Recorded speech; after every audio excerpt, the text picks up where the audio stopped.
നാട്ടുകൾ വിഷന്റെ news എക്സ്എൻ വാർത്തകളിലേക്ക് ഏവർക്കും സ്വാഗതം. വാർത്തകൾ ചുരുക്കത്തിൽ. മണ്ണാർക്കാട് കോട്ടോപ്പാടം കാട്ടിൽ അയ്യപ്പ ക്ഷേത്രത്തിൽ മോഷണം.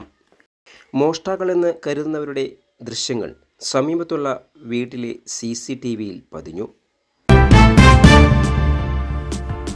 കഴിഞ്ഞ ദിവസം പുലർച്ചെയാണ് മോഷണം ക്ഷേത്ര ഭാരവാഹികളുടെ ശ്രദ്ധയിൽപ്പെട്ടത്.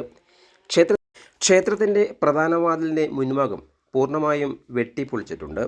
ഉൾവശത്തുള്ള 3 ഭണ്ഡാരങ്ങളും കുത്തിത്തുറന്ന് പണം അപഹരിച്ചതായി ക്ഷേത്രം ഭാരവാഹികൾ അറിയിച്ചു. ഇക്കഴിഞ്ഞ വിഷുവിനാണ് അവസാനമായി ഭണ്ഡാരത്തിൽ നിന്നും ക്ഷേത്ര ഭാരവാഹികൾ പൈസ എണ്ണിയെടുത്തത്. ശേഷം ഏകദേശം 5000-ഓളം രൂപ ഭണ്ഡാരത്തിൽ ഉണ്ടായിരുന്നതായി ക്ഷേത്ര ഭാരവാഹികൾ പറയുന്നു.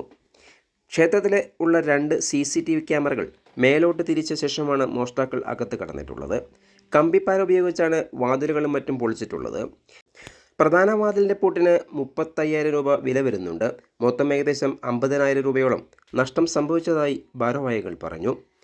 ക്ഷേത്രം ഭാരവാഹികൾ DYSPക്ക് പരാതിയും നൽകിയിട്ടുണ്ട്. ഇതേസമയം ക്ഷേത്രത്തിൽ മോഷണം നടത്തിയ വ്യക്തികൾ സമീപത്തുള്ള ചൈതന്യ ജ്വല്ലേഴ്സിനുടമയായ ചന്ദ്രൻ്റെ വീട്ടിലെത്തിയതിൻ്റെ CCTV ദൃശ്യങ്ങളും പുറത്തു വന്നിട്ടുണ്ട്. ഇത് രണ്ടും ഒരേ വ്യക്തി തന്നെയാണ് എന്നാണ് നിഗമനത്തിലാണ് ക്ഷേത്ര ഭാരവാഹികളും നാട്ടുകാരും. പോലീസ് അന്വേഷണം ആരംഭിച്ചു.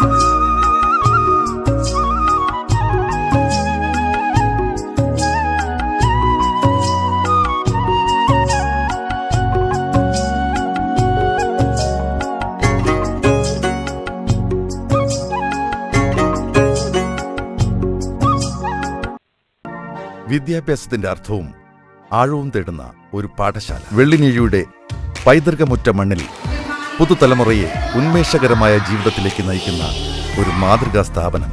വർത്തമാനകാലത്തിന്റെ അക്ഷരഖനി, അക്ഷയഖനി. കുറ്റാനിശ്ശേരി AUP സ്കൂൾ.